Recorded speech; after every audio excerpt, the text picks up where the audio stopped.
Pessoal, bem-vindos a mais um episódio do À Mesa. Um episódio muito especial, porque eu hoje estou à mesa com a doutora Conceição Marques Silva.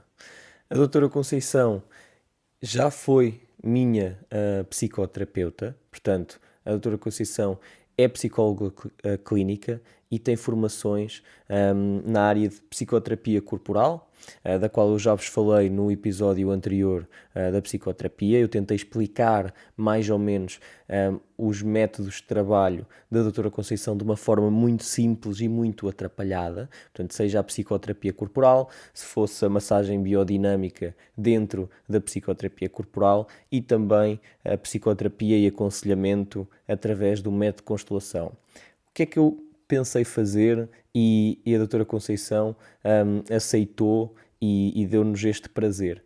Vir aqui explicar melhor o que é que são estas terapias, como é que funcionam e muito mais do que isso, ela veio trazer muitas das suas experiências e até posições pessoais que vieram satisfazer a minha curiosidade já de há muito tempo. Portanto, está aqui um episódio muito bom, muito rico de sabedoria, informação, dicas e essencialmente com muito carinho e empatia que a doutora Conceição sempre nos presenteia. Portanto, fiquem para ver, desta vez para ver mesmo, porque este episódio também tem o vídeo disponível. Até já!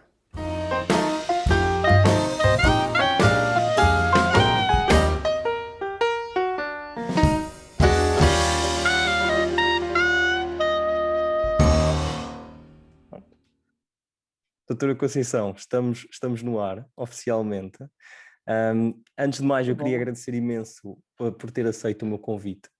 Um, é um gosto, é um gosto imenso para mim e eu acho que as pessoas também já sabem isso, porque ao longo do tempo me ouviram falar muito de si, até no último episódio. Grande parte dele é falar sobre a terapia que eu fiz consigo. E acredito que eu estou mais nervoso que a Conceição neste momento, porque também para mim não é natural estar do lado de quem faz as perguntas, não é? mas para mim é um prazer, Jorge, estar aqui a responder. Foi uma surpresa receber o teu convite e com muito carinho respondi positivamente, porque é muito bom falar do nosso trabalho, do trabalho, do que é isto, a coisa da psicoterapia corporal, o que é que ela pode fazer pelas pessoas, e portanto receber este convite de quem experienciou na primeira pessoa a psicoterapia corporal, falar com alguém que experienciou não é a mesma coisa Claro. que falar a partir ou responder a um convite de alguém que não conhece. E por isso é com muito orgulho que estou aqui e com muita gratidão também. É verdade, Obrigada. e também por eu ter experienciado é que eu consigo perceber o poder que este tipo de terapia tem, e acho que passar se calhar melhor um, o usufruto prático de que esta terapia nos pode dar. E já que introduzi o tema da psicoterapia corporal, eu tentei explicar de uma forma muito atrapalhada e simplista, mas eu gostaria que a doutora Conceição nos conseguisse explicar mais ou menos o que é isto da psicoterapia corporal, em que é diferente de outro Uhum. tipo de terapias. Então, vamos começar assim de uma parte básica. Nós somos seres humanos com um corpo, não Uhum, é? E é tão básico que nunca pensamos nisto. Vamos a uma psicoterapia e pensamos que é somente. Mesmo uhum, as psicoterapias que dizem que não trabalham com o corpo, na verdade, eles é que não sabem, mas estão sempre a trabalhar com o corpo, porque são dois corpos que se encontram, não é? Uma linguagem não só verbal, mas também uma linguagem de corpos. E quando nós falamos na questão do corpo em psicoterapia, não estamos a falar só de um corpo sem vida. Quem vai para ali é uma pessoa com vida, com uma vida mental, e esta vida mental vive-se a partir de emoções e sentimentos num corpo. Eles são sentidos num corpo, e nisso as neurociências têm tido um papel maravilhoso a validar esta psicoterapia. Quando falamos nesta psicoterapia ou quando falamos na psicoterapia corporal, falamos disto como um chapéu, porque depois há várias matrizes teóricas dentro da própria psicoterapia corporal. E isto é importante, não é? Porque vocês podem ouvir vários nomes, mas o chapeuzinho é o William Reich, o pai das psicoterapias corporais. E afinal, quem é este William Reich? Bem, este William Reich é uma pessoa que foi médico e conheceu Freud e a partir daí teve 12 anos da vida dele ligado à Sociedade Psicanalítica e depois, em conjunto com Freud, e eles concordavam nisto, que o corpo tinha um papel relevante na vida da pessoa, né, na vida mental e emocional, mas depois afastaram-se, o que é normal também Claro.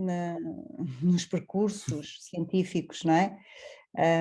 Então estamos a falar de esta coisa simples, mas não simplista, que é um corpo, não é? Que é o corpo. E a psicoterapia corporal é ter esta pessoa que tem um mundo mental, que tem um mundo emocional e que tem um mundo corporal. E depois estes mundos estão inseridos num mundo familiar.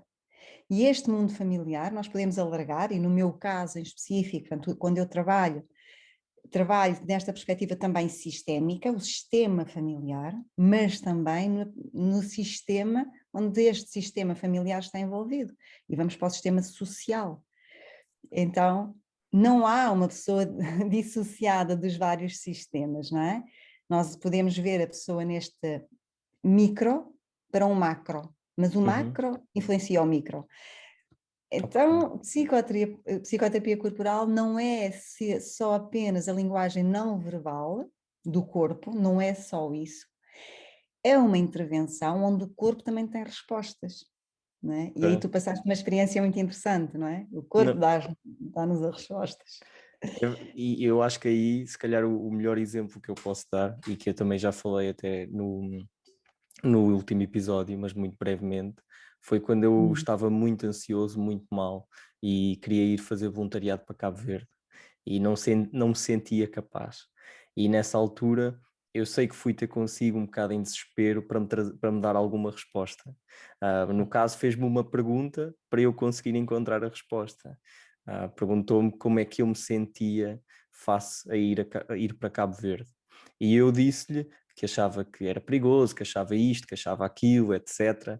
E depois a Conceição disse-me: Não, mas eu quero saber o que é que tu sentes, o que é que o teu corpo sente, não o que é que tu achas. E eu estranhei, disse-me: O meu corpo está normal. Pronto, e foi aí que me disse: se o teu corpo está normal, à partida, ele não sente um perigo em ir para Cabo Verde. Todos os perigos, todas essas coisas, ansiedades estão na tua cabeça. E foi graças a isso que eu fui, pode ter a certeza, senão, muito provavelmente, ou 99% de certeza que eu não tinha ido. Mas aquilo que estava a dizer levantou-me essencialmente duas questões, de estar a falar da língua não verbal, da forma como o nosso corpo reflete também a nossa mente, para nos expressarmos, e nas relações familiares, a questão que me veio logo à cabeça é: então o nosso corpo também reflete os nossos traumas. Uhum. E, Isso, o e nosso provável. corpo, Diga, diga. no corpo ficam registados os nossos traumas. Toda a nossa vivência está registada no nosso corpo, traumático ou não. Ok? Pode não ser assim, ok, não é um trauma, porque nós quando pensamos em trauma pensamos em algo muito, muito drástico e assim, tipo o trauma de guerra, um Uhum. acidente altamente traumático, mas um olhar de uma mãe, ou olhar do pai, ou olhar do professor para uma criança pode ser traumático. Não é a Sim, forma como este pai, ou esta mãe, este professor olha, mas é a intensidade com que esta criança recebe aquele olhar. sim. E relativamente à questão da, da dinâmica familiar, e pegando também nesta parte do corpo refletir o trauma, eu vim a aprender que muitos dos traumas que as pessoas têm, muitas complicações que as pessoas têm na minha idade ou futuras, devem-se muito à dinâmica familiar. E, e eu achei muito interessante, eu lembro-me disto perfeitamente, de uma vez. Acho que foi na altura em que começámos a introduzir mais ou menos a massagem biodinâmica, que eu depois também vou pedir para que explique um bocadinho. Uhum. A Conceição disse-me que eu tinha, acho que uma omoplata mais alta que a outra, qualquer coisa assim, e referiu ou questionou-me se eu não teria determinado tipo de dinâmica com determinada pessoa da minha família, ao qual eu disse que sim, e que supostamente isso seria uma representação física desse tipo de trauma. E eu achei isso curioso, e depois achei ainda mais curioso eu já ter feito muita fisioterapia para fazer essa correção, e através de alguns exercícios que nós chegámos a fazer, eu consegui corrigir essa diferença. Uhum. Então, o que acontece é que o nosso corpo registra então tudo o que é a vivência do dia a dia. Claro que quando falamos em família, falamos de uma vivência inscrita no nosso corpo a partir do nascimento e, no caso da mãe, intrauterina ainda. Uhum. E tudo isso está registado no nosso corpo. E o Reich o que fez foi mapear o nosso corpo e deixou-nos linhas orientadoras de trabalho onde determinada área do corpo poderá estar ligada, reparem, nós nunca dizemos diretamente isto é aquilo. Portanto, esta omoplata corresponde exatamente àquele problema. Nós não sabemos, nós temos uma linha orientadora teórica que a omoplata direita, a omoplata esquerda refletem determinada área do corpo que em princípio teve impacto de determinado evento na dinâmica, pode ser familiar, pode ser do trabalho.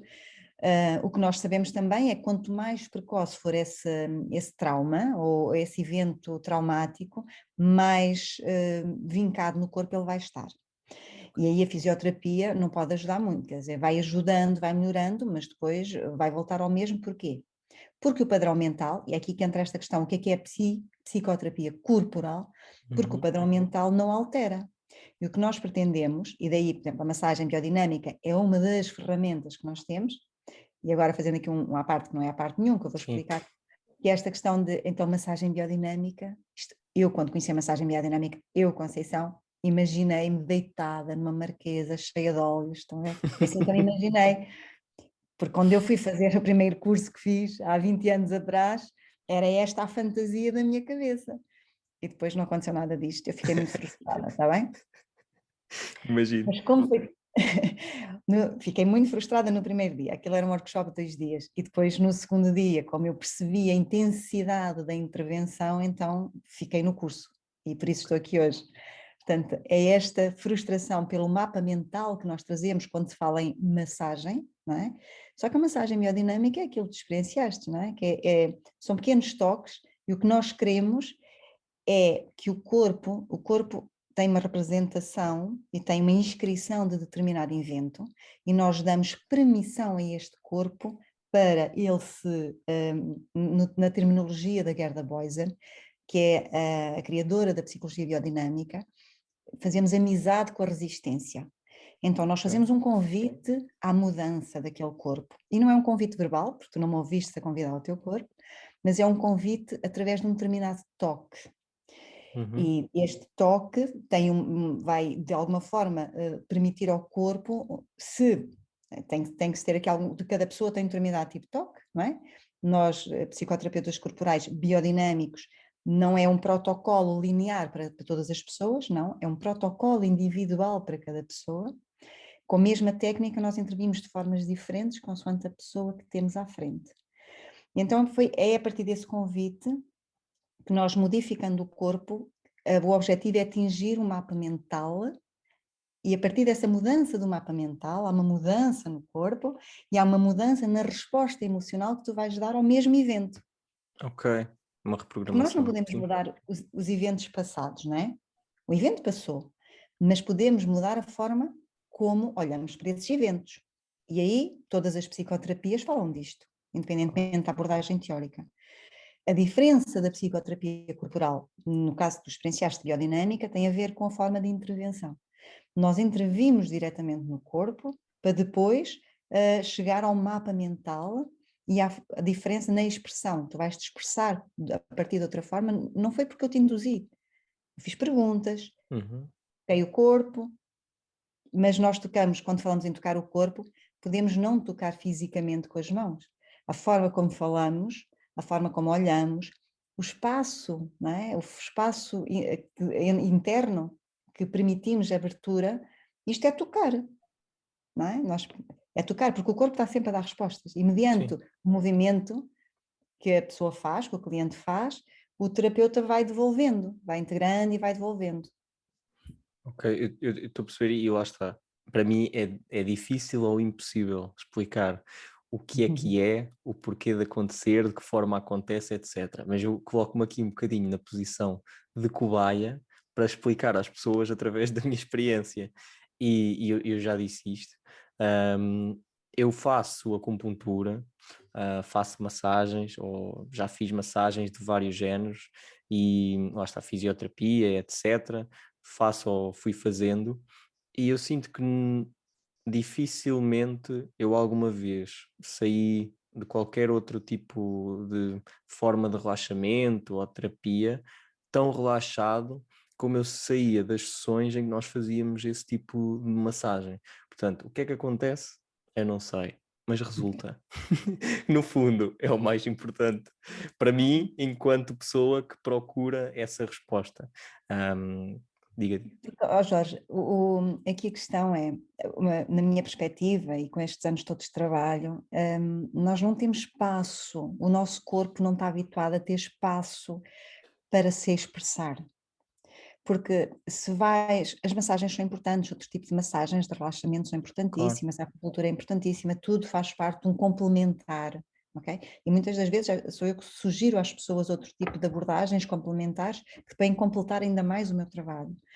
Mas este tipo de intervenção que a Gerda Boysen nos deixou, é realmente, nós temos mesmo que agradecer muito a esta senhora, apesar, ela, portanto, ela é uma neo-reichiana, está bem? Ela Uhum. vem a seguir a Reich, ela pega nos estudos do Reich e aprofunda, e deixou muito pouca coisa escrita, é só para vocês verem, portanto, ela gostava mesmo era da intervenção propriamente dita, mas o Ok. pouco que deixou escrito, numa primeira leitura que nós olhamos para aquilo e dizemos isto científico não tem nada.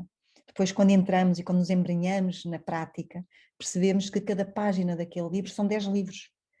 A Ok. intensidade, não é? Que é uma intensidade tal que, epá, precisamos ler este livro muita vez para perceber a intensidade da intervenção. Isto para te dizer que realmente a pessoa que está ali connosco, esta disponibilidade do terapeuta de acolher sem questionar, sem ter que estar a racionalizar, vocês, né? Ai, estamos aqui muito tempo a racionalizar. Não, não, racionalizar não, o corpo responde. E estas pequenas perguntas, né? Como é que é isto para si? Como é que o seu corpo responde a isto? E a tua admiração naquele dia é a admiração de todas as pessoas que nunca fizeram e que vêm, que eu me pergunto, está-me a dizer isto, mas como é que sente o seu corpo neste momento com isso que me está a dizer? E isto é psicoterapia corporal, ok? E a pessoa Uhum. não precisa sair do cadeirão que tem à minha frente. Ela está lá e eu pergunto-lhe isto e a pessoa diz, não sei. Não sei o que é que me está a perguntar. Porquê? Voltamos ao início da nossa conversa, que é a partir do básico, nós temos um corpo e é como se ele não existisse numa vida emocional, não é? Sim, A sim, sim, emoção dá sim. na cabeça, mas a emoção está no corpo. A emoção vive-se no corpo.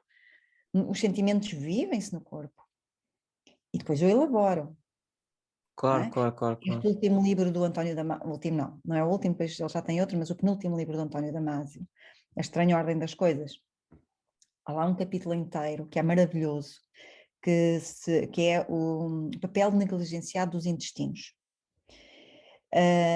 Sim, eu não sei se na altura contigo utilizei o estetoscópio ou não, Eu acho que não. não, digo não, mas pronto, por exemplo, nós utilizamos um estetoscópio, os biodinâmicos têm esse estetoscópio peristáltico, para ouvir os sons peristálticos, e como é que uma psicoterapia ouve sons dos intestinos e com isso percebe algumas coisas.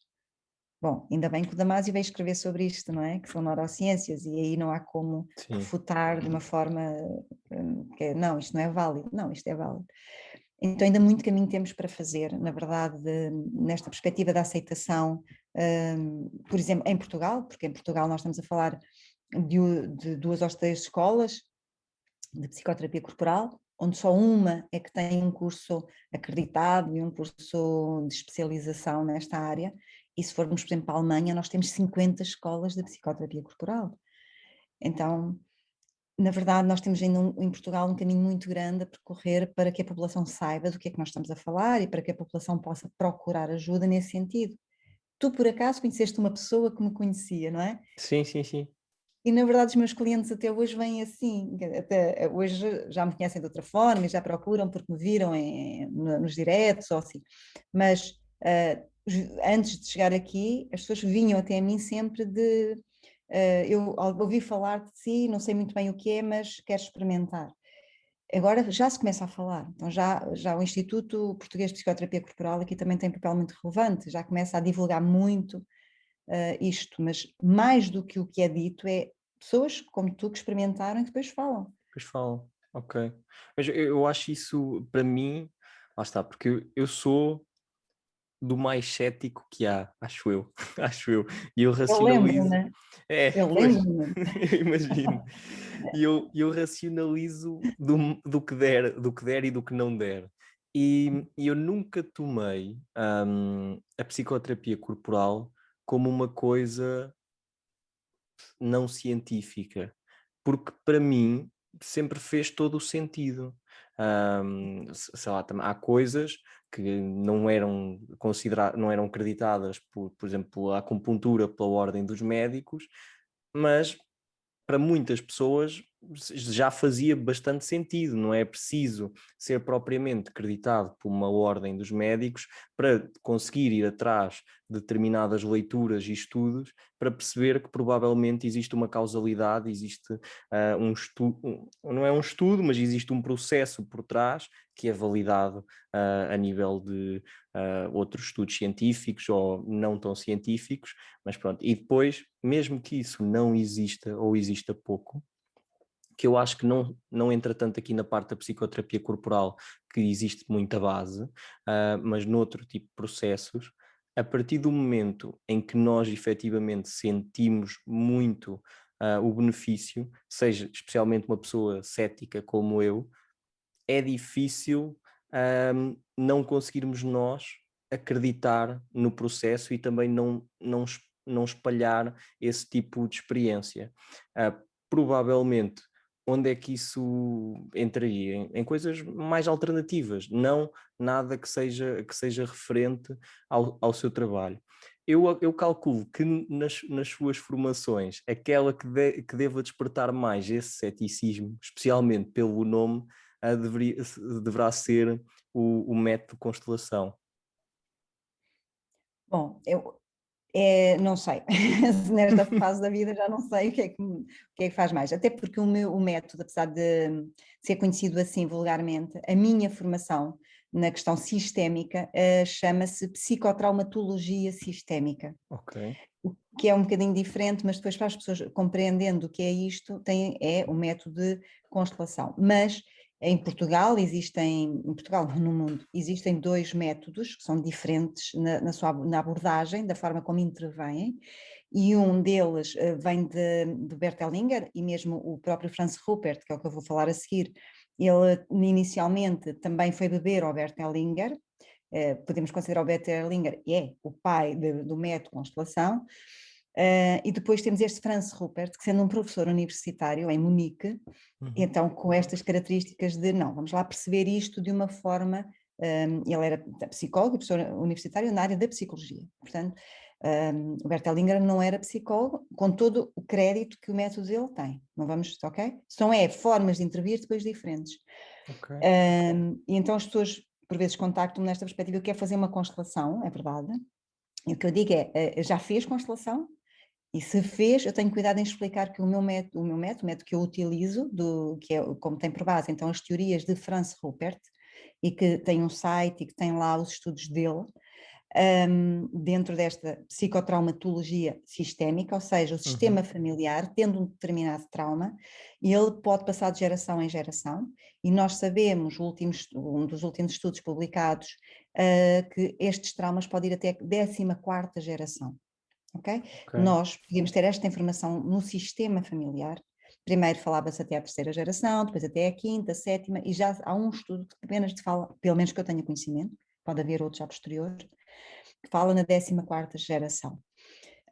Porque como é que eu tenho determinada sintomatologia que não existe na minha vida, que não faz sentido na minha vida e que nós podemos explorar ao nível da terapia desta vivência e que não se encontra solução, mas a pessoa Porque é que eu estou sempre a repetir um determinado padrão? Porque é que eu estou sempre a fugir do trabalho? Ou porque é que eu estou sempre a fugir dos sítios onde vivo? Ou determinadas... Então, ou porque é que eu tenho estes sentimentos de que tenho que fugir de alguma coisa?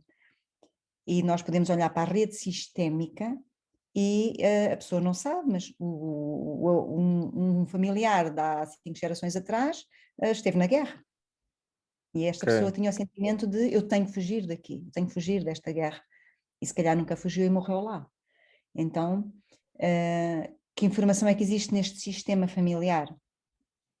Ou não, ou que veio, e depois de geração em geração, portanto, a pessoa, imagina, ele veio da guerra, esta pessoa veio da guerra e teve filhos. E estes filhos tiveram outros filhos, e portanto, esta informação que esta pessoa tem, ela, nos genes, ela é transportada.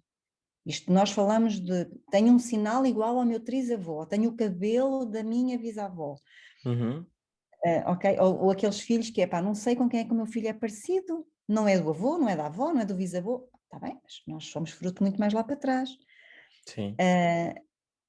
E então esta informação nós não trazemos só fisicamente ou a doença genética, física, e que nós sabemos que isto é apenas 50%, mas é 50%, mas também trazemos toda a carga emocional, e essa carga emocional é transferida de geração em geração. E então, se na minha perspectiva e com este conhecimento que tenho, também acaba por ser redutor, ou poderá ser redutor, nós não olharmos para a pessoa que temos à nossa frente nesta perspectiva do sistema maior que a pessoa não tem conhecimento. O que é que a psicoterapia corporal aqui também coloca? E portanto aqui já estamos a misturar as duas coisas, mas na verdade eu não dissocio quase uma da outra.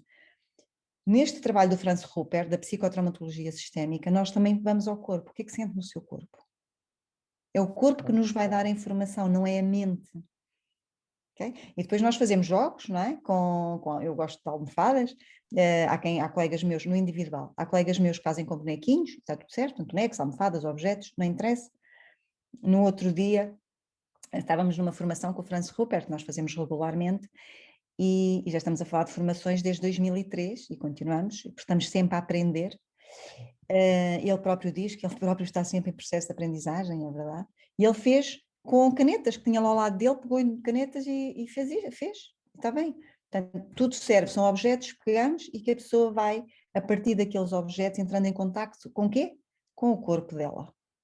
E é no corpo que vamos expressando e depois a emoção surge e a mente vem ao de cima e mente e corpo, estamos aqui outra vez como uma unidade funcional.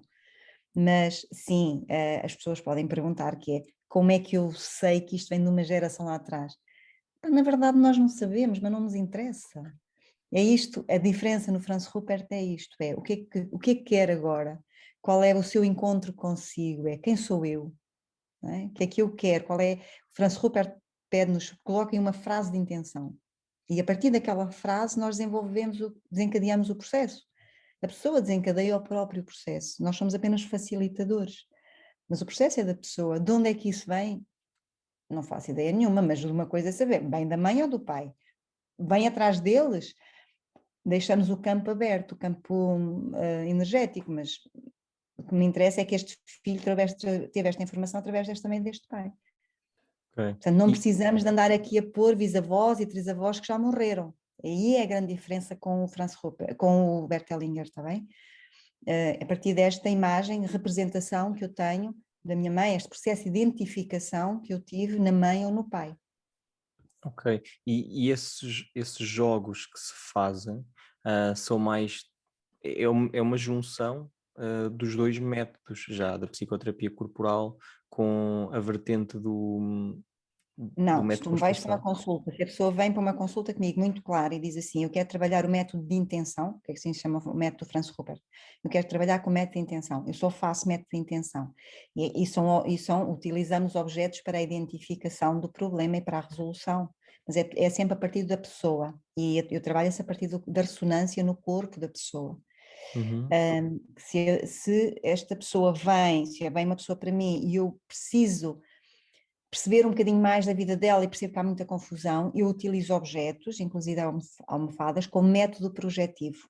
Ou seja, a partir da disposição dos objetos, nós perguntamos à pessoa o que é que isto representa para si.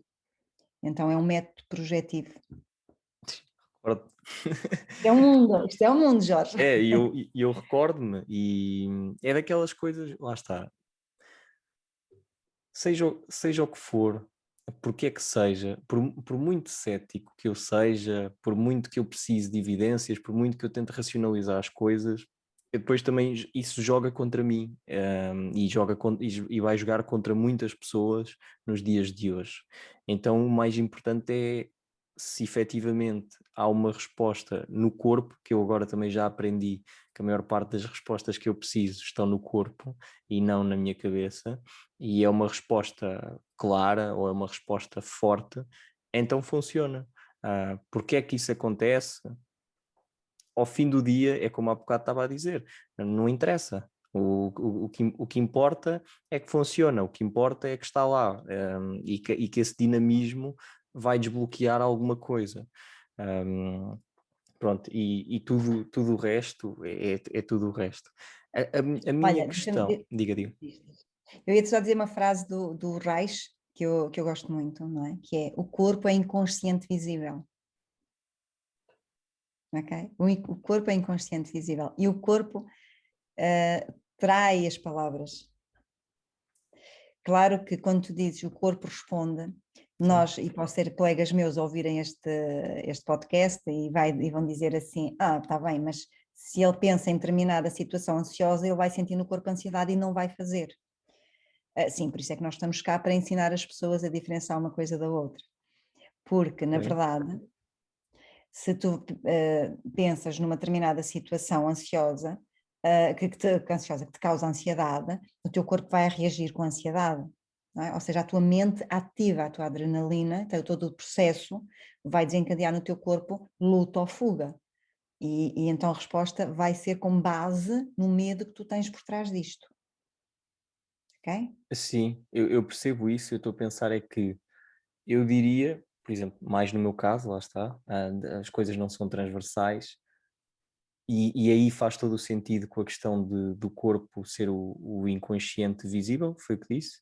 Isso. Ahm, Porque na maior parte das vezes eu diria que é o meu corpo que me desperta a mente, ou que me desperta as sensações ansiosas, e é do género, eu sinto-me calmo, eu sinto que estou bem, a minha cabeça decide estar bem, estou ok, e o meu corpo em parte lembra-me, eu não sei se tu devias estar bem.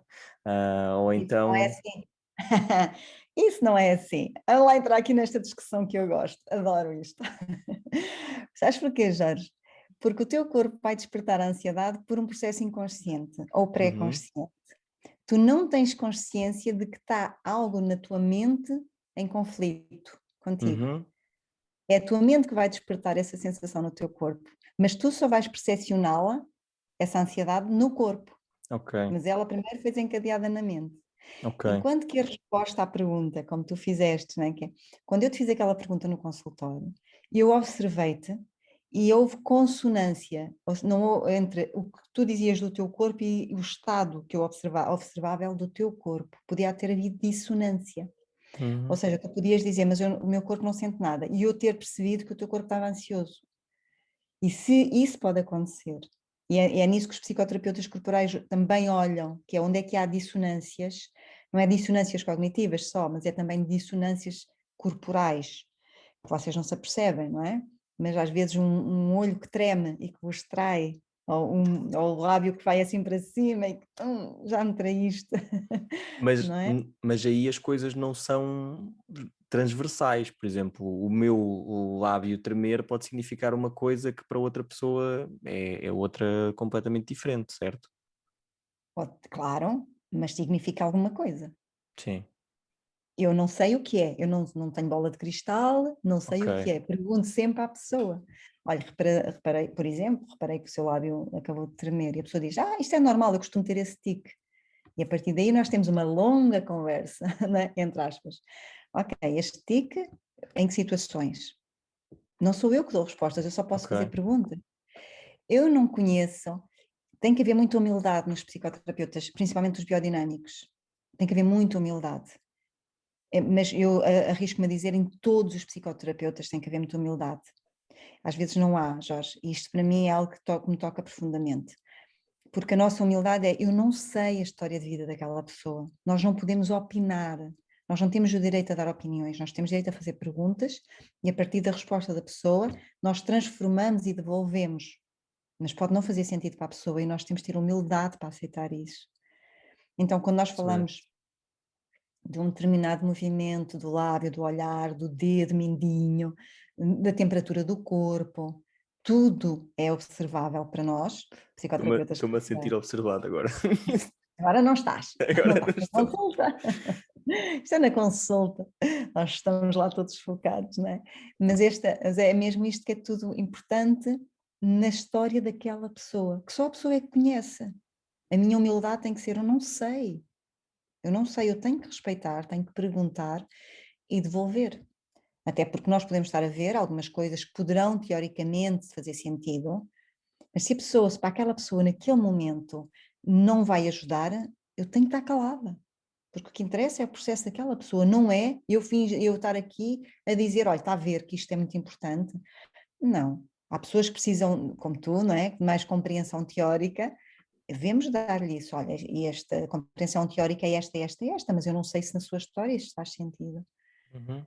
Então temos que Perceber. ter esta humildade, não é? Muita sabedoria, muita leitura, muito estudo, mas muita humildade.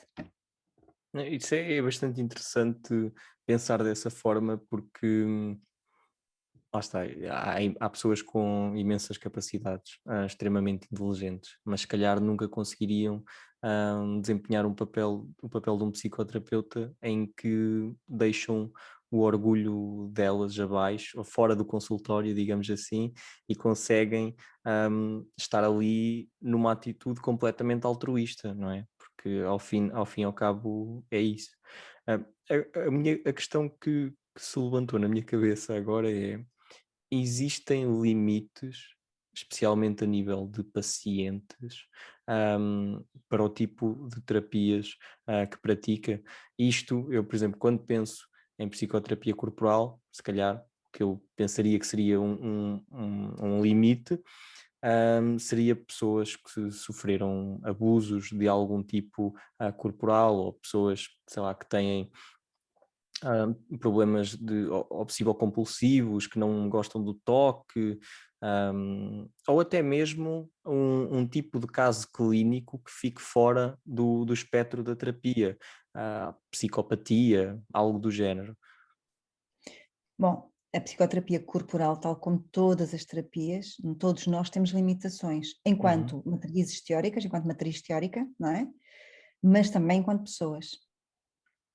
Porque eu, enquanto pessoa, eu trabalhei muito tempo muito focada na psicossomática uhum, e as pessoas que vinham inicialmente ter comigo, os primeiros 10 anos, tinha muito a ver com questões físicas, e depois a pessoa vem com aquela questão física direta, eu tenho esta dor, tinha muitos pacientes encaminhados por médicos de família, que é tipo, já fizemos tudo, já foi ao psicólogo, já foi ao psiquiatra, mas não, nada resolveu. Mas quando tu falas em traumas, por exemplo, falando em abusos sexuais, conscientes ou inconscientes, no caso da psicoterapia corporal biodinâmica, se há coisa que nós temos muito em mente é o trauma.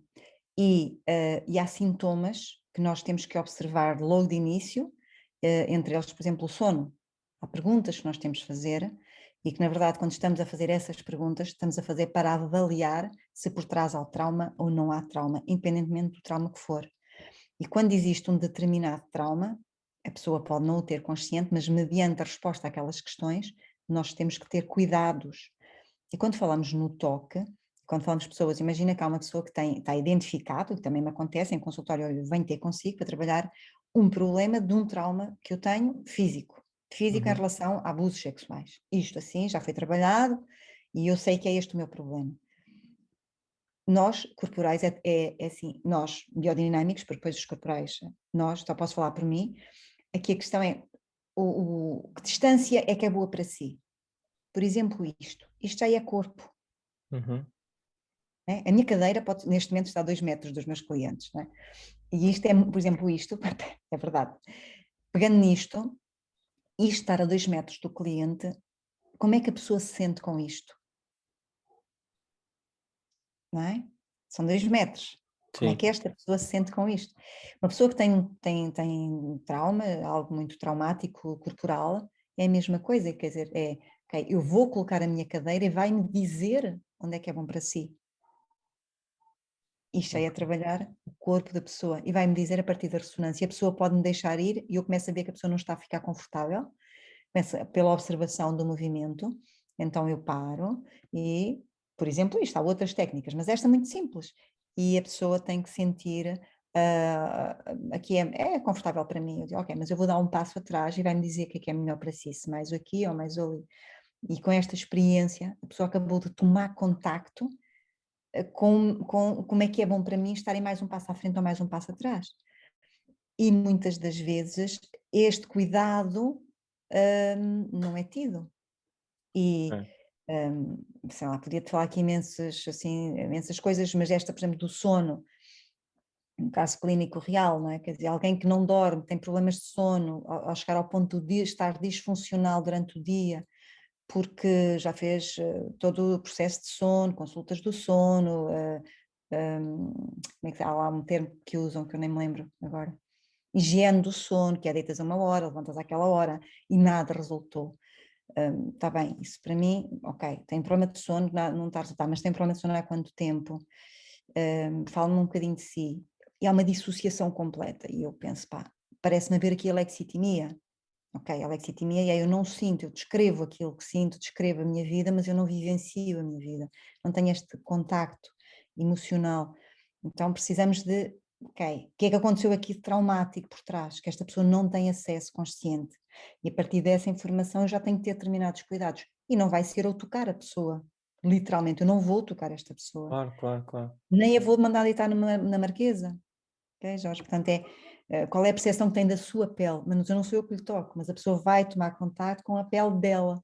E a partir da informação que nos dá, da percepção, por exemplo, da própria pele, conseguimos perceber que há outras coisas aqui, e outras coisas pode ser um evento traumático grave, que temos que ter cuidado na intervenção, determinados cuidados. Mas o toque, portanto, a psicoterapia corporal propriamente dita, é o corpo em psicoterapia, a relação do corpo na psicoterapia, não só a mente, não só o que é dito.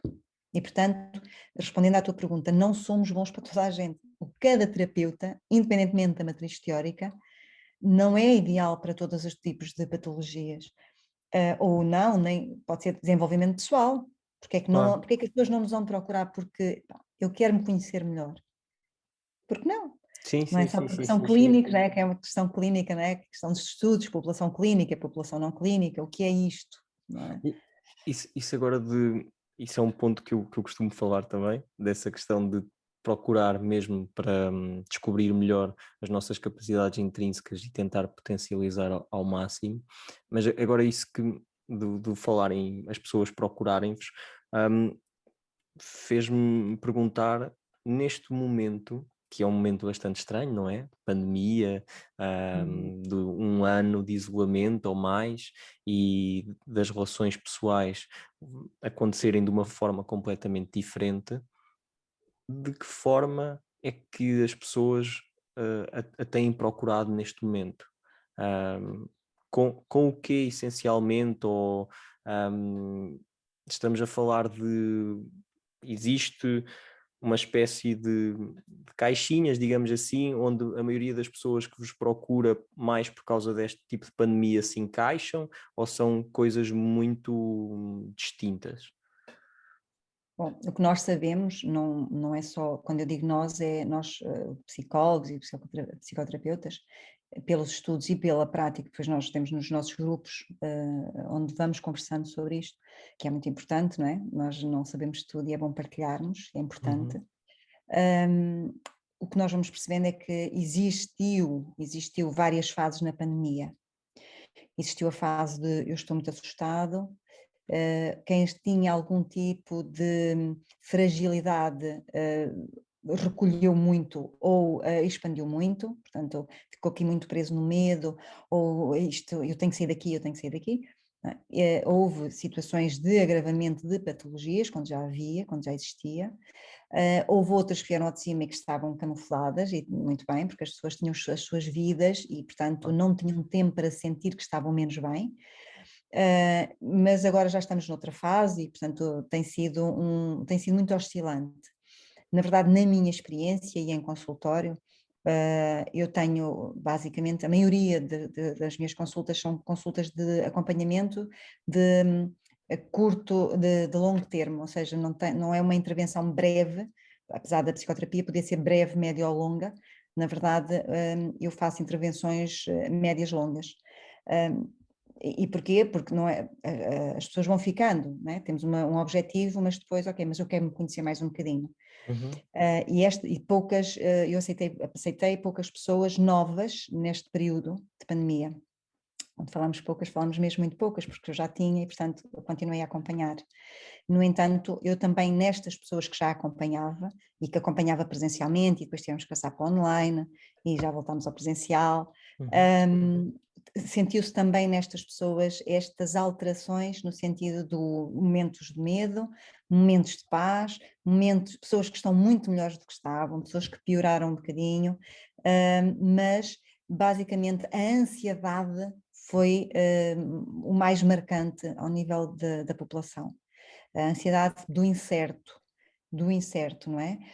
Até porque houve ali uma fase, que não é esta fase agora, mas em novembro, dezembro, nós estivemos na perda de fé. Não é perda de fé não tem nada a ver com fé Sim. cristã nem com religião, mas tem a ver com a perda de fé no acreditar. Isto é grave, não é? Porque se eu não confio no que vai acontecer a seguir, pá, eu não confio em nada nem em ninguém, eu posso fazer tudo ou posso não fazer nada. Então, é como se nos tirassem o enraizamento, o grounding, o estar, quem sou eu, para onde é que eu vou. Neste momento não é isso que se sente, há uma alteração já no bem-estar de algumas pessoas. Claro que nós também já estamos a prever, vão vir aí alterações sociais graves, ao nível do desemprego, de algumas Sim. alterações baseadas nestas questões económicas, reais, sociais, e que vão afetar as pessoas e a das depressões, onde chegar. Estados depressivos é uma coisa, depressão patológica é outra, não é? E a pandemia trouxe-nos coisas muito más, mas também nos trouxe algumas coisas que foram boas. A não ser esta capacidade, muitas pessoas tinham esta fantasia de poder trabalhar a partir de casa, este é o sonho da minha vida, e depois perceberam que, epá, trabalhar a partir de casa, afinal, não é assim tão fixe, não é? É verdade. É semi-bom. Portanto, houve aqui realmente uma grande alteração social, que Uhum. depois influenciou todos nós individualmente. Todos nós tivemos alterações. Houve também um período de fantasia, que é, ainda existe um bocadinho, não é? Que é, isto vai voltar ao que era. Não vai, ok? Vai haver uma realidade nova que nós temos que nos adaptar, porque na verdade nós experienciamos, e isso tem a ver com a maturação de cada um de nós, não é? E nós amadurecemos emocionalmente com a experiência. Se há pessoas que querem voltar àquilo que foram, então o processo que passamos de 2 anos, daqui a pouco, não valeu de nada, não é? Um Claro, claro, ano, claro. fez um ano, já estamos a um ano e não sei quantos. E já estou a falar em 2 anos, mas espero que as pessoas estão a pensar, ai meu Deus, ela está aqui a dar um prognóstico mais um ano de pandemia. Mas sei lá, é disso que se fala, não é? Sim, sim, sim, Porque é como sim. está na fantasia de que isto já terminou. Que era a fantasia da vacina em janeiro, não é? A vacina vem aí e Sim, estamos todos salvos. eu também me lembro de quando foi em março de 2020. Isto daqui a 2 meses deve, 15 deve estar dias. feito. A 15 minha dias. filha veio para casa, a minha filha mais nova veio para casa e dizia assim: mamãe, isto são 15 dias. Veio para casa da escola, também quando as escolas fecharam. Isto são 15 dias, daqui em 15 dias nós voltamos à escola, não é? Sim. Pronto, E- e depois também já passou 15 dias, mas já passou um mês, já passou de quando é que voltamos à escola. Sim, e a gerir esta ansiedade, e nessa altura tínhamos que gerir mesmo muita ansiedade das pessoas, nesta perspectiva de quando é que isto passa, quando é que Claro, isto claro, vai. claro. E diga-me uma coisa. Quais é que são, agora, por exemplo, falou da sua filha, etc., também muito jovens, calculo que a sua filha seja uma jovem, não é? Tenho duas, a mais nova tem 11 anos, estava a falar desta de 11 anos. Então, jovens e crianças também têm os seus traumas ou começam a desenvolver os seus traumas novos. Outras pessoas mais jovens e mais velhas lidam com esses traumas sozinhas ou acompanhadas, e outras pessoas mais idosas já têm estes traumas há muito tempo, se calhar com alguns relativamente ao tratamento ou à resolução, provavelmente já perderam a esperança, simplesmente os aceitam. De que forma é que também é distinta o processo terapêutico e os resultados nestas diferentes fases da vida das pessoas? Bom, todos nós temos uma coisa em comum, que é o corpo. Uhum. Vamos bater sempre ao mesmo, não é? Sim, estou a perceber, estou a perceber, estou a perceber. Então, a nível mental, cada faixa etária tem um processo de entendimento da vida diferente. E aí nós, enquanto profissionais de saúde mental, temos que perceber se nos especializamos mais em qual área, com qual área gostamos mais de trabalhar. Eu pessoalmente gosto mais de trabalhar, como te disse, como tu sabes, com adultos. Ok? Adultos.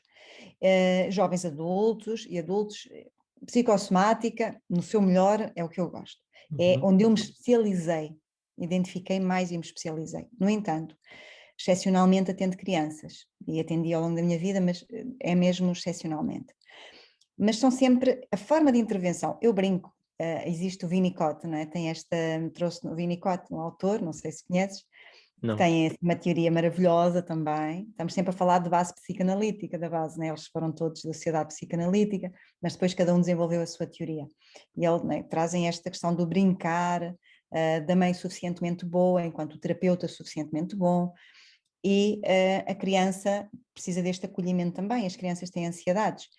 Posso dizer, por exemplo, que poucas pessoas pensam nisto, pessoas, estamos a falar de ciência, todos nós, não profissionais da área da saúde mental, mesmo os profissionais da área da saúde mental, às vezes esquecem-se disto, que para mim é muito importante nesta perspectiva, enquanto mãe de duas filhas, acompanhei, a mais velha tem 26 anos, que é para perceberem já aí estas Uhum. discrepâncias, e acompanhei estes processos que são reais, que é todos nós deprimimos, isto a literatura diz-nos, mas não é só literatura, na Claro. realidade, todos nós temos ao longo da vida várias depressões. E a primeira depressão pode começar aos 3, 4 anos com o nascimento de um irmão. Se não for aí, vai ser aos 6 anos com a entrada na escola, Sim, estou a ok? perceber. E Mas depois, ou seja, com estas transições, não é? E depois tenho a entrada no 7º ano, mudança de escola. E depois tenho a adolescência e este lado conturbado das emoções, como é que eu lido com isto tudo? Já não sou criança, mas também não sou adulto. Quem sou eu? E as transformações do corpo, e as transformações da mente. E se calhar muitos pais, se entendessem isto, poderiam ajudar os filhos de outra forma, não ficar tão revoltados com eles. Depois temos os 18 anos, entre os 18 e os 20, pá, filhos que dão problemas aos 11, 12, 13 anos, ótimo, maravilha. Se não dão nessa idade, vão dar aos 18, 20, ok? E sim, portanto, sim. 18, 20, faculdade, uau, que bom, ou não, ou nem por Ou isso, não? depois depende de cada pessoa. Há várias depressões, neste sentido normativo, que se não forem devidamente olhadas e acompanhadas, podem ser patológicas. E depois é depressão em cima de depressão. E depois estamos a falar das pessoas de mais idade, na idade avançada, que é como se chama agora, que é esta questão de como é que eu perspectivo o futuro, que já saí do trabalho, estou na reforma, o que é que eu vou fazer, quem é que vai cuidar de mim, não é? Que vão perdendo a Sim. fé aos 80 anos, e há que acompanhar. Ok, E aqui é porque que acompanhar as transformações do corpo e da mente, e a sua envolvência pessoal, a questão pessoal, mas também familiar e social, e respostas sociais.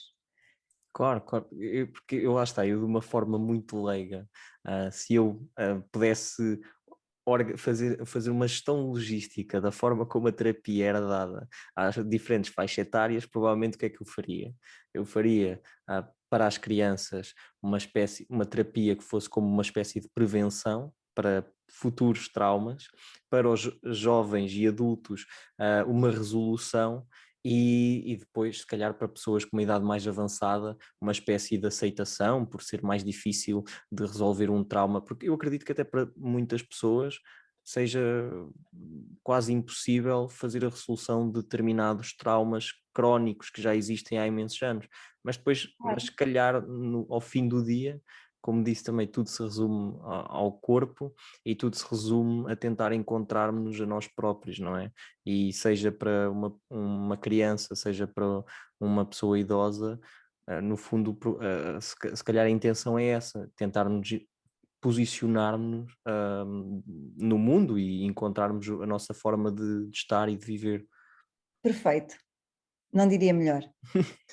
É sempre, a questão é sempre essa, como é que como é que esta criança se posiciona neste nascimento deste irmão?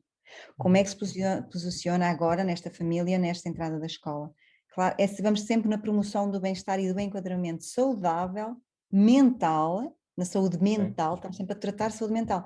Quando falas em trauma, vamos sempre voltar aqui, não tem que ser traumas, não estamos a falar de traumas graves, estamos a falar sempre no enquadramento do melhor possível desta pessoa para consigo próprio. Eu sinto-me bem, estou enquadrada comigo, na sociedade, na família, independentemente da idade, o objetivo é este, e depois, consoante a idade, a intervenção é diferente.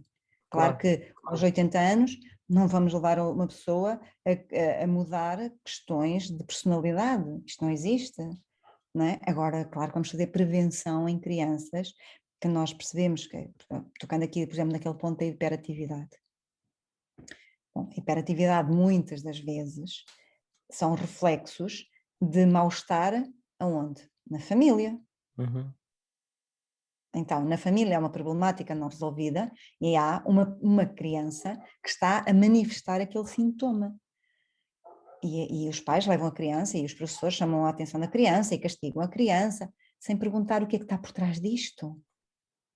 Então, claro. primeiro vamos perguntar o que é que está aqui por trás disto. Porque as crianças não são assim só porque sim. Ai, são, mas é uns mal educados, como eu ouvi no outro dia. Pá, se calhar também não são só mal educados, não é? Sim, Talvez haja numa profundidade desta criança, desta essência desta criança, uma pulsão que ela quer exprimir do mal-estar e que apenas quer que seja olhada. Por favor, olhem para mim, há aqui qualquer coisa que não está bem, sou eu que estou a manifestar, mas vejam lá, se acordam, se fazem à vida. Então a intervenção será diferente, claro que sim. E para mim, por ok. exemplo, as crianças, quando falas nas crianças, das crianças que eu atendi, eu sou muito chata, porque eu pergunto sempre as questões da família, não é? Então, e que lá em casa está sempre tudo bem, está sempre tudo maravilhoso. Então, vamos lá ver se está mesmo. Porque as crianças são maravilhosas, porque fazem desenhos que demonstram, fazem jogos, são maravilhosas. Agora, por favor, pais, se estiverem a ouvir isto, primeiro questionem-se o que é que está mal entre o casal, ou o que é que está mal com um membro da família, o que é que não está tranquilo dentro de vós. E depois questionem o que é que esta criança está a mostrar, o que é que ela precisa de ajuda, amorosamente falando, Ok. e não com uma culpa. Esta criança é que é culpada de. Não. Claro, Primeiro temos que claro, ir aos pais. claro, ela Aos acaba por ser pais, à também uma escola. consequência. Sim, muitas das vezes são consequências, não é? Agora, fugindo um bocadinho a esta parte, e mais na Uhum. questão de para jovens adultos, etc. Porque isto é uma pergunta que um colega meu me fez e me ficou aqui na parte de trás da cabeça muitas vezes. E eu acho que a Conceição é a pessoa ideal para explicar e para responder a esta questão, que é porque é que eu haverei de ir procurar um psicólogo, um tipo de psicoterapia e não simplesmente ir falar sobre os meus problemas com os meus amigos numa noite de copos. E foi exatamente esta a questão que me foi colocada. Muito boa, muito boa. Deixa ao teu amigo que eu agradeço imenso essa questão, porque vou gostar muito de lhe responder. Então, falar com os amigos de uma noite de copos é maravilhoso, ok? É fantástico. Mas não resolve nada, efetivamente. Aliviamos-nos, mas a solução está dentro de nós. Mas Uhum, precisamos de alguém, de um olho clínico, de um olho treinado, de um olho validado, para pegar nesta informação que a pessoa traz, transformar, tirar pontos essenciais e devolver de uma outra forma para que a pessoa possa entender a partir de uma outra perspectiva a sua problemática.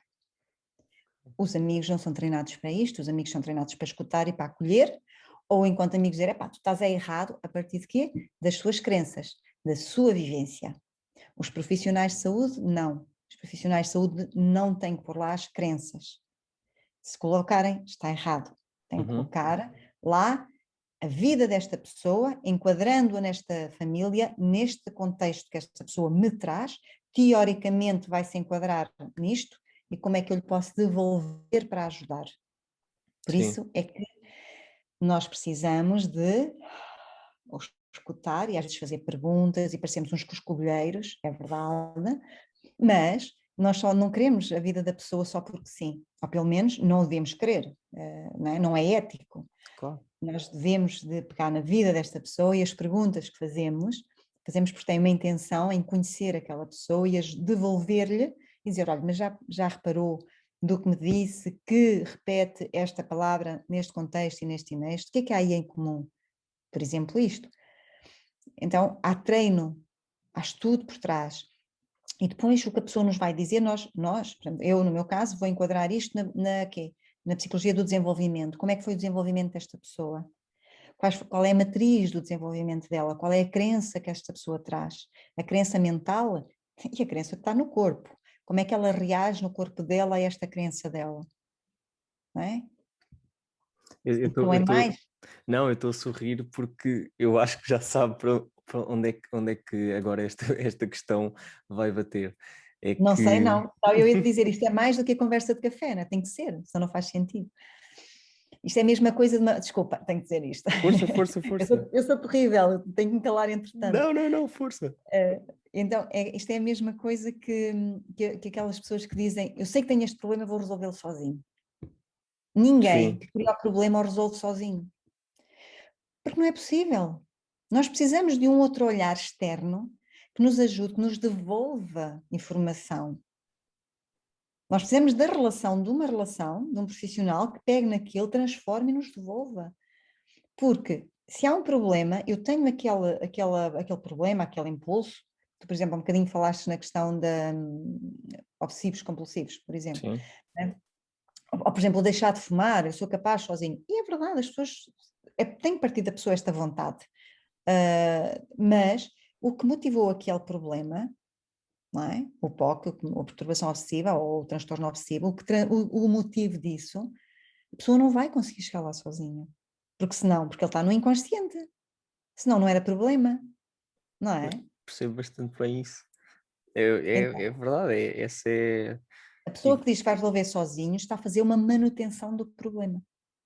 sim, porque depois lá está, falando de mim novamente, ah, numa esperança de que também dê alguma luz a outros. Eu acho que eu sempre tive uma noção muito clara da maioria das coisas que me perturbam e não só dos sintomas e daquilo que se passa, mas muitas das coisas que causaram isso, pelo menos a nível consciente, e uma Uhum. racionalização muito clara de tudo. Só que lá está, quando uma pessoa está estagnada, se supostamente tem esse nível de clareza e esse nível de compreensão e está estagnada, é porque efetivamente existe essa questão inconsciente que é impossível de resolver sozinha. É isso? E, E a racionalização também pode ser usada como um mecanismo de defesa. exato, eu tenho vindo também a perceber isso. Eu nunca pensei, mas eu tenho vindo a perceber isso.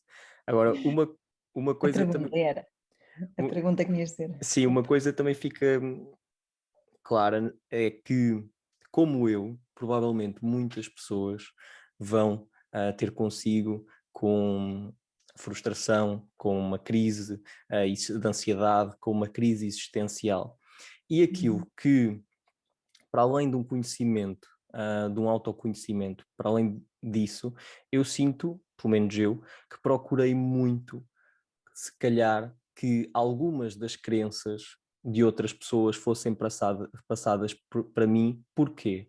Não que isso faça sentido na minha cabeça e não que eu achasse que isso me iria ajudar, mas quando nós nos deparamos com uma pessoa que nos está a ajudar e que ela parece transparecer tanto bem-estar, tanta calma e tanta certeza do sítio onde está na vida, a uma pessoa que à partida não sabe onde é que está e para onde é que quer ir, etc.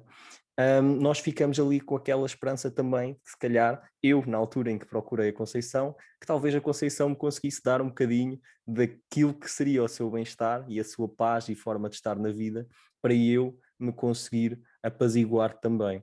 Mas há uma questão que eu efetivamente, e nunca fez isso, lá está, como boa psicoterapeuta que é, nunca deixou que as suas crenças fossem para sessões nossas, mas há uma questão que eu nunca lhe fiz, que gostaria de colocar, que é, efetivamente, quais é que são as suas crenças, onde é que a Conceição se coloca na vida e num plano espiritual, por exemplo. Uhum. Lindo. Olha, eh, para mim a espiritualidade faz parte da vida. Agora, o entendimento da espiritualidade é que é diferente para muitos de nós. Claro. A minha espiritualidade é o todo, ok? Eu como parte de um todo maior. Se há uma inteligência superior, chamem-lhe o que quiser, se é um Deus, não me interessa o nome. Se me perguntar se eu vou à missa, não vou. A minha filha mais nova quis ser batizada, pediu-nos aos pais para ser batizada, e nós acedemos, e ela já tinha 10 anos, ok?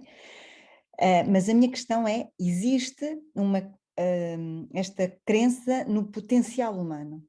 Isto é uma fé que eu tenho. No dia que eu deixar de acreditar no potencial humano, para já não faz sentido eu ser psicoterapeuta. E esta questão espiritual é este potencial no seu máximo inserido nesta consciência superior, não é? A Einstein tinha uma frase interessante, que é, chegou a um determinado raciocínio, mas depois a partir dali disse que já não conseguia explicar mais. Eu também sou assim. Eu também, há um limite da minha mente que não consegue atingir algo superior, mas eu acredito que existe. Eu sou uma formiga neste universo, não é? Sou apenas uma parte deste universo maior. E eu entendo a espiritualidade como isto, como o respeito por tudo, e o respeito por este universo maior, e se há alma para além da morte, se não há, não sei, nunca vi, mas que respeito, ok? Se há, quando falamos em regressões a vidas passadas, não sei, nunca fiz, mas respeito. Então, para mim, a espiritualidade, e eu pauto a minha vida neste respeito pela diferença e respeito pelo todo. E este todo é também terra, é este respeito intenso pela terra, pelo planeta.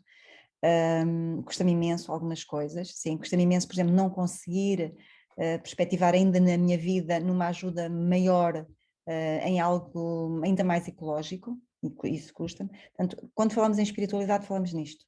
Falamos neste potencial do ser humano, do potencial bom do ser humano, que tem o mesmo potencial do lado mau. Para mim é 50-50, agora cada um desenvolve aquilo que quer.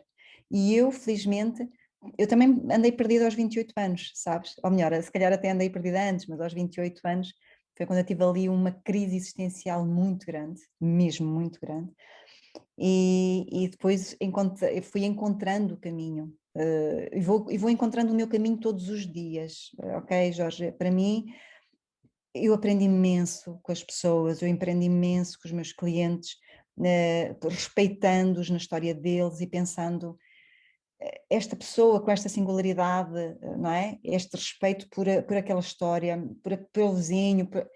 Isto não quer dizer que eu me deixe que me pisem, ou não quer dizer que o vizinho pode dizer mal de mim, eu fico calada e isso não me incomoda. Não, não pensem isso de mim, porque sim, Ah. também me salta a tampa, sim, também, se é preciso dizer já chega, eu digo, mas isso para mim é assertividade.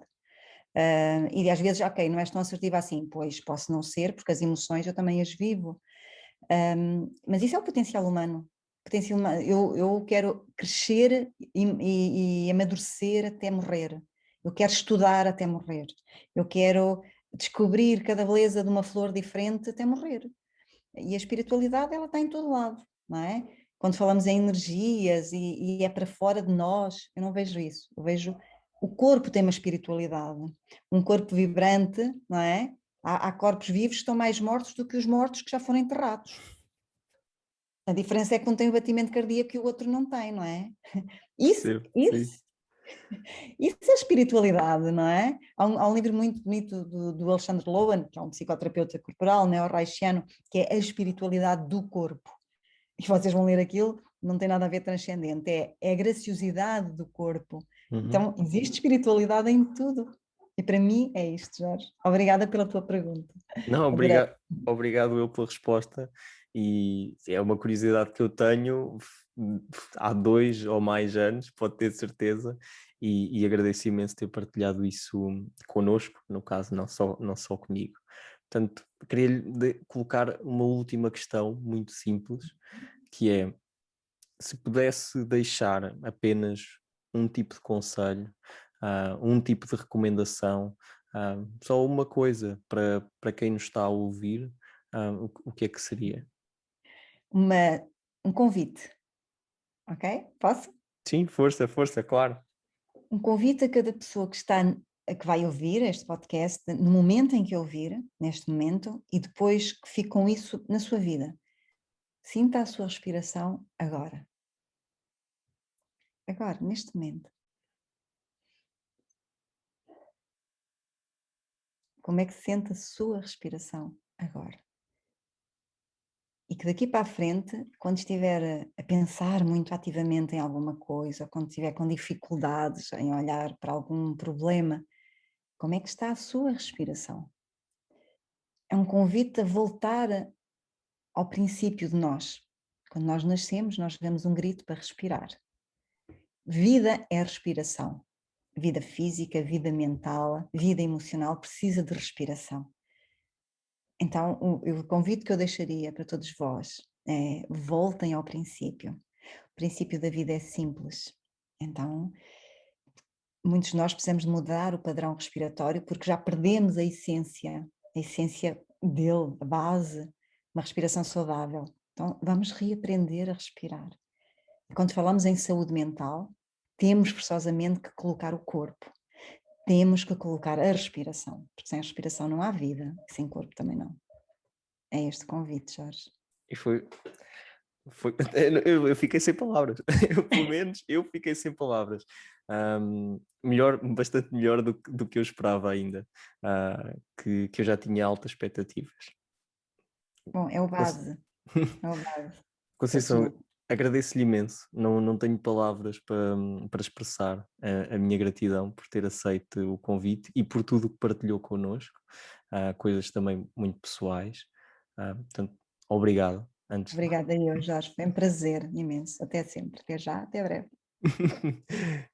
eu só para terminar, eu gostaria de lhe pedir uma coisa, que é uma coisa, é uma tradição nossa, que nós terminamos Uhum. normalmente sempre com uma sugestão vínica, ou uma sugestão, pode não ser vínica, pode não ser vinho, pode não ser uma bebida, que nós também já adaptámos, também já nos fomos adaptando.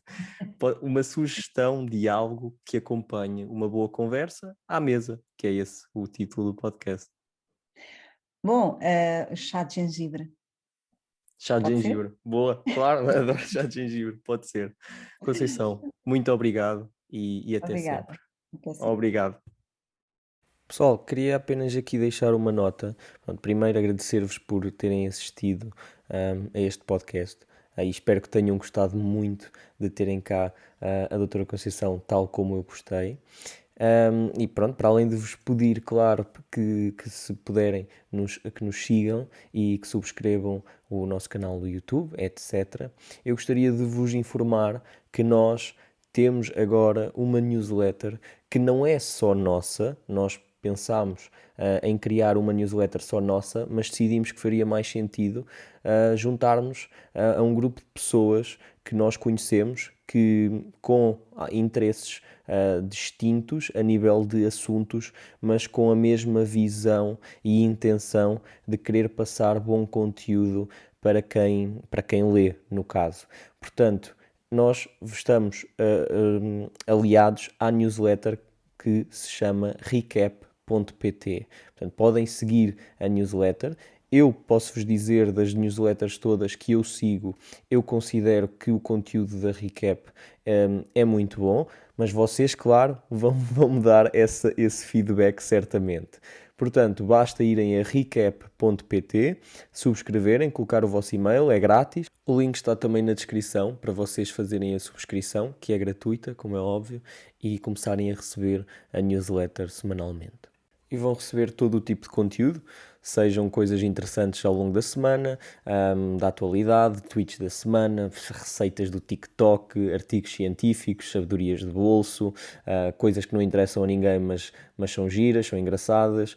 É de tudo um pouco, não é só uma coisa séria, não é só uma coisa chata, é de tudo um pouco. Às vezes coisas estúpidas que também fazem falta para animar o pessoal. Portanto, tem o link recap.pt, coloquem o vosso e-mail e começam a receber a newsletter. Obrigado e também aguardo o vosso feedback. Se precisarem de alguma coisa, sabem onde nos encontrar. Até uma próxima.